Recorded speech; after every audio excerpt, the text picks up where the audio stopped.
Sir, may gabi, sir. Yeah. Sir, maki-update lang unang-una diri sa Bumbo Radio Butuan, kung sa po imong nga pag-ila, nining imong tinun-an sir. Now nga silit rini Baterbonia unsa po imong nga pag-ila isip ikaw no ang coach aning bata sir, di ba nilisod dalon, di ba nilisod tudluan? Mm. Kuan sir, so first of all, sir, gusto ko mo kuan mo thank you di ayos ako mga amigo dara sa Butuan, ila Ed Palomado, ila Greg Romarate, ila Kuya Edu sa mga efforts dira na nagtapok-tapok sila dala karon para sa akong player si Rene Baterbonia and mo kuan ko sa mong question sir, grabe ka buutan na bata to si Rene. Mm. Grabe ka talented, grabe ka hardworking. Wala jud kay maingon sa kabuutan kay masking dako na kay na siyang na-achieve sa basketball. Masking bata pa siya kay kuan, humble gyapon kayo stay siya na humble siya sa tanang mga achievements niya sa basketball. Pila ni siya katuig nga nahimo nga kabahin sir? Isip ikaw may naghandol, pila ni katuig sa imuha? 2 years may magkauban sir, everyday may kauban from grade 11 to grade 12 siya sir. So, since sa grade 11 o grade 12, sa pagsunod pa lang niya, sir, sa grade 11, unsa man ni nakitaan na gyud mo ga potential, sir, sa dula nga basketball? Y- uh, yes sir, bali kuan, actually syempre given naman jud ang height sa bata, given naman yung height ni Rene, pero ako nakita jud sa isang attitude jud na dili magpapildi at the same time grabe kabuotan. So for me mo tong burag factor jud nga nung naabot niya yung mga achievements dili dahil siyang height kundi dahil siyang attitude and iyang kuan iyang pagka-humble. Mm. So, sa kwan, sir, no? Grade 11 o grade 12 mo nga nag-uban, sa ubos pang level, no? Sa iyang pag-eskwela, sir, diha na ba gyud ni siya sa Ateneo, sir? O nakabot lang na ni siya grade dili, 11 o dili 12? sir, pag niabot siya sa mga sir grade 11. Okay.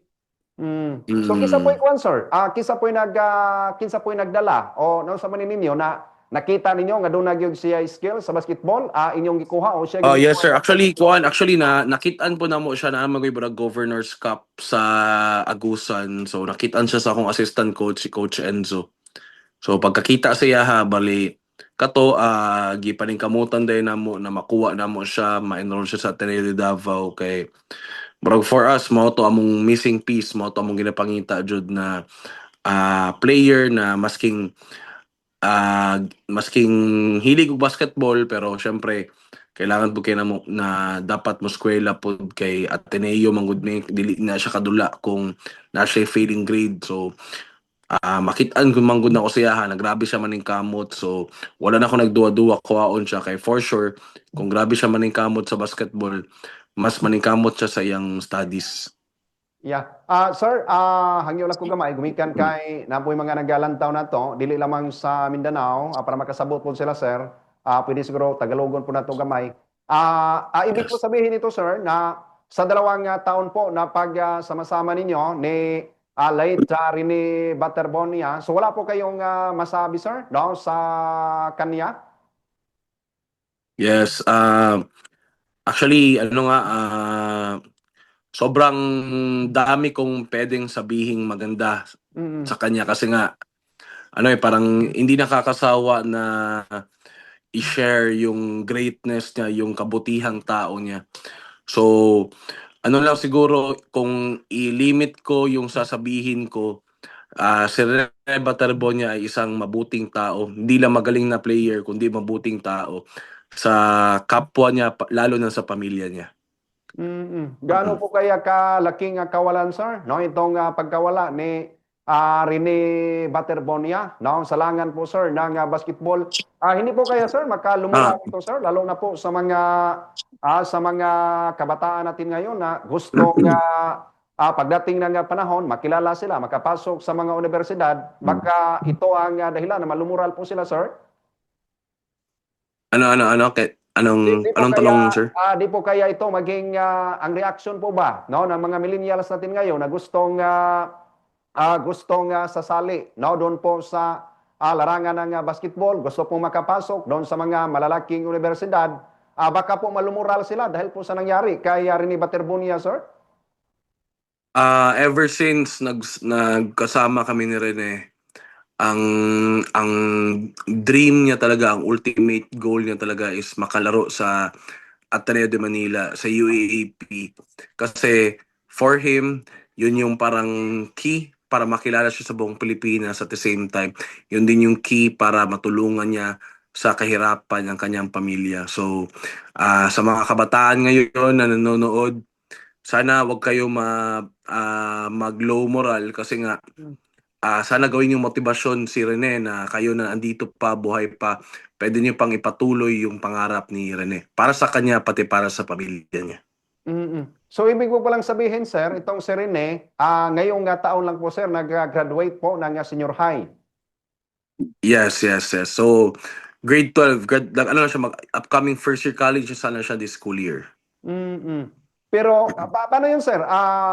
Mula Ateneo de Davao, sadyang kinuha po siya, sir, ng ADMO o siya po ang kusa nag-apply, sir?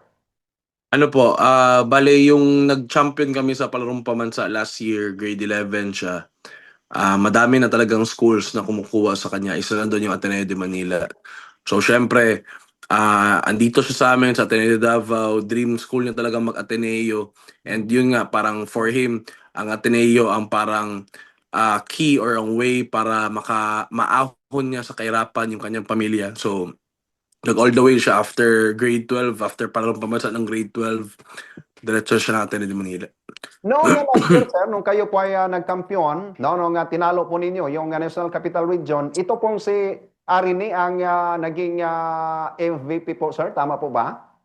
Tama, tama po. Ang natalo namin sa championship, sir, is yung Western Visayas. Eastern Visayas po. Apo. Mm. Mm. Pero hindi po ba kayo, sir? Kasi last year, sabi niyo po, grade 11 at saka grade 12, hindi po ba kayo naibago? Kasi unang taon pa lang sa pagsama-sama ninyo ni Rene at saka panalo kagad, kampiyon. Unang panalo po ba ninyo yun, sir? Opo, opo. Ano yun, parang history yun sa buong Mindanao na may first ever secondary basketball boys na nag-gold sa palarong pamansa. Mm. Sir, sa ngayon dahil sa nangyari po no kay Rene, lalo na po no sa mga sumusunod sa yapak niya, meron pa po bang mga kasamahan niya na naiwan doon na sa tingin nato may kagalingan din po, sir, tulad po kay Rene? Yes, actually, madami dito sa Davao. Madaming pupunta ng Manila para ipatuloy yung pangarap ni Rene Baterbonia. Mm. Sir, nung nakausapin niyo ang pamilya, lalo na po ang ina at ama po ni Rene Baterbunya, wala po bang mga salita na ipinarating po sa inyo hinggil po sa pangyayaring ito, sir? Syempre, nasasaktan talaga yung parents. Syempre, normal naman talaga yan sa family na wala ng anak. And yun, as of now, ginagabayan ko, madami kaming gumagabay sa sa mga parents para at least mapatuloy yung pangarap ni Rene Baterbonia para sa kanyang mga kapatid at para sa kanyang pamilya. Sir, bukod po kay Rene, may ilan po ba tayong mga tinuturuan diyan galing Ateneo de Davao na nag-aral at saka nakapaglaro na din po doon sa ADMO, sir? Wala pa po, wala pa po. Okay. So for me, sa players ko, si Rene yung pinakauna dapat na maglalaro for Ateneo de Manila. Ay, sayang. Pero hindi po ba kayo nag-expect, sir, na ganito ang mangyari no sa inyong bata na tinuturuan, sir? Ilang araw pa po 'yun eh. Galing dito sa Agusansor, galing diyan sa inyo papuntang Davao. I think 3 hanggang 4 na araw nangyari din yung pagkamatay niya, sir. Yun nga, sobrang devastating talaga. Sobrang nakakalungkot ng pangyayari as in nakakaawa kasi sobrang bata pa ni Rene and madami pa siya sanang pangarap. Ano po ang height ng batang ito, sir? May katangkaran kasi eh. 6'4", 6'4". 6-4 pala. Mm. Opo. Sa mga tinuturuan natin ngayon, sir, may katulad pa po ba ni Rene, no, na medyo may katangkaran din po, sir, na naiwan diyan? Meron pero siyempre for me, si Rene is one of one, walang katulad and nag-iisa lang yun. Siyempre marami siyang kahit pero ang as a whole attitude niya, yung willingness niya to win, walang katulad. Yeah. Sige, with that note, sir, Jay sa Ebanghelyo, maraming salamat po at baka may Thank you. Salamat, karagdagan pa po salamat. kayong Salamat mensahe, sa sir, time. namin si parating, lalo na po sa mga supporters, nagmahal, no, sa iyong bata na tinuruan kay Rene Baterbunya, sir.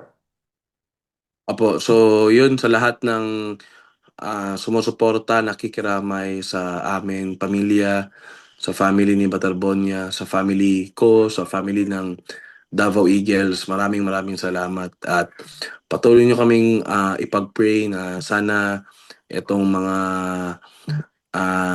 dark days namin, sana malampasan namin na maayos at magkasama pa rin hanggang dulo. Yeah. Once again, Sir Jay Ebanghelyo, maraming salamat po, sir, at saka magandang gabi po sa inyo. Thank you. Ang atong nakauban mga kigalaan, no, ang head coach, no, coach, no, ni late